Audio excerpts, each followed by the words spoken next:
तमिलनाडु के मुख्यमंत्री M.K. Stalin ने चेन्नई दूरदर्शन के स्वर्ण जयंती समारोह के साथ हिंदी महासमापन समारोह मनाए जाने का विरोध किया है। साथ ही उन्होंने कहा है कि गैर हिंदी भाषी राज्यों में इस तरह का आयोजन अन्य भाषाओं को नीचा दिखाने के प्रयास के रूप में देखा जाता है। उन्होंने 18 अक्टूबर शुक्रवार को भाषाई विविधता और प्रतिनिधित्व पर चिंता जताते हुए PM मोदी को पत्र लिखा, जिसमें उन्होंने इस बात पर जोर दिया है कि भारतीय संविधान किसी भी भाषा को राष्ट्र भाषा का दर्जा नहीं देता है और हिंदी और अंग्रेजी केवल आधिकारिक उद्देश्य के लिए है। उन्होंने गैर हिंदी भाषी राज्यों में हिंदी भाषा के कार्यक्रमों से बचने का सुझाव दिया है। स्टालिन ने इस पूरे संबंध में सोशल मीडिया प्लेटफॉर्म X पर पोस्ट भी लिखा है। वहीं स्टालिन ने PM मोदी को लिखे पत्र में कहा, ये घोषणा की गई है कि हिंदी महासमारोह का समापन समारोह और चेन्नई टेलीविजन का स्वर्ण जयंती समारोह आज शाम चेन्नई में दूरदर्शन तमिल में आयोजित किया जाएगा और तमिलनाडु के राज्यपाल RN रवि विशेष अतिथि होंगे। हिंदी थोपने के इस जबरदस्त प्रयास की कड़ी निंदा की जाती है।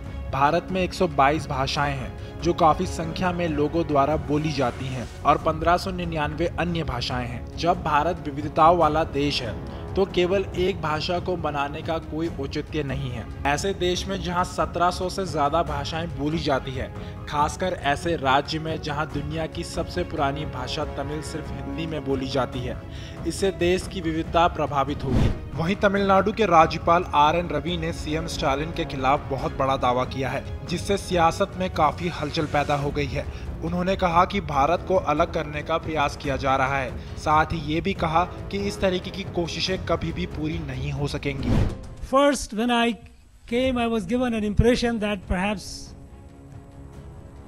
Hindi is not a welcome language in Tamil Nadu.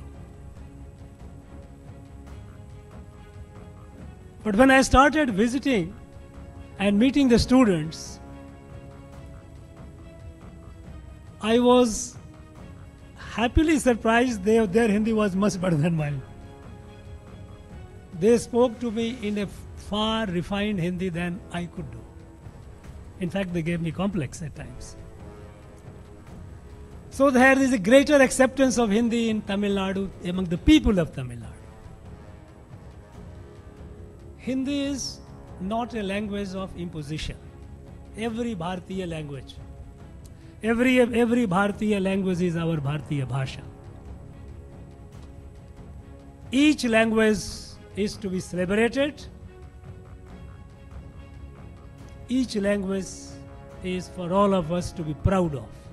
When it comes to Tamil, who has done more for a spread of Tamil in the world or in the country? I just like to ask all those people who take the pride that no, Hindi should not be brought in. How many institutions they have created of Tamil outside Tamil Nadu? Not even one. All these people who have been talking about Tamil, they have not done nothing except making noise.